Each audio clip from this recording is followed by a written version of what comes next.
ఎందుకంటే వాళ్ళకి దేవుని రాజ్యము ఉన్న దేవుని మాటలన్నా అన్నీ వింటారు. చర్చికి సంవత్సరాలు వస్తారు, కానీ బాప్తిసం తీసుకోరు. దేవుని మాటను నమ్మరు, విశ్వసించరు. ఎందుకంటే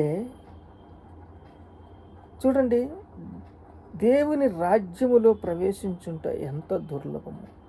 ఆస్తి యందు నమ్మికే ఉంచువారు. నీ ధనం ఎక్కడ ఉంటుందో నీ మనసు అక్కడ ఉంటుంది. ధనవంతుడు దేవుని రాజ్యంలోని చేరలేడు.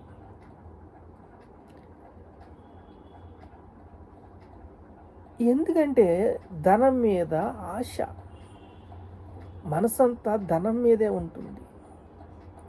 మనసంతా కూడా ఇంటి మీదే ఉంటుంది. మనసంతా కూడా ఆ బైక్ మీదే ఉంటుంది. మనసంతా కూడా ప్రియురాలి మీదే ఉంటుంది. మనసంతా కూడా ఉద్యోగం మీదే ఉంటుంది. మనసంతా కూడా పిల్లల మీదే ఉంటుంది. ఇలా మనసంతా కూడా ఆయా వాటి మీద ఉంటే ఎవరు రక్షణ పొందుతారు అని అంటే, దేవునికి అసాధ్యమైనది ఏదైనా ఉన్నదా?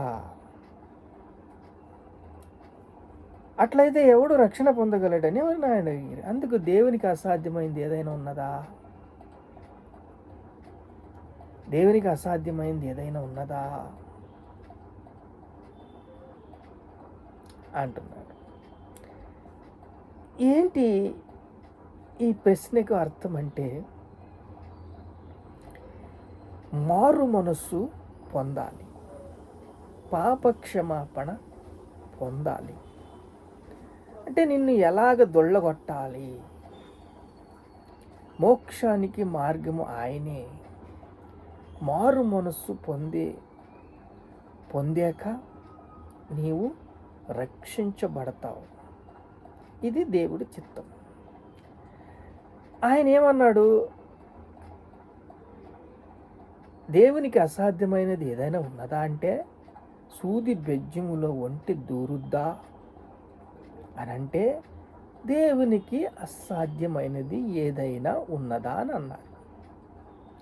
అంటే యథార్థత కలిగి జీవించాలన్నా, నువ్వు మారు మనసు పొందాలన్నా, పశ్చాత్తాపడాలన్నా, దినచర్య నీకు నువ్వు మూడుబారిపోయిన జీవితాన్ని జీవించాలన్నా ఆయన చేతిలో కదండి పని. ఆయన పని మనుషులం కదండి మనము. విరక్తి జీవితం ఎప్పుడు వస్తుంది?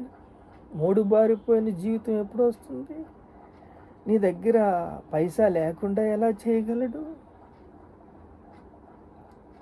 అంటే నెబుకద్రేజర్ గర్విష్టి అయినప్పుడు గడ్డి మేసింది,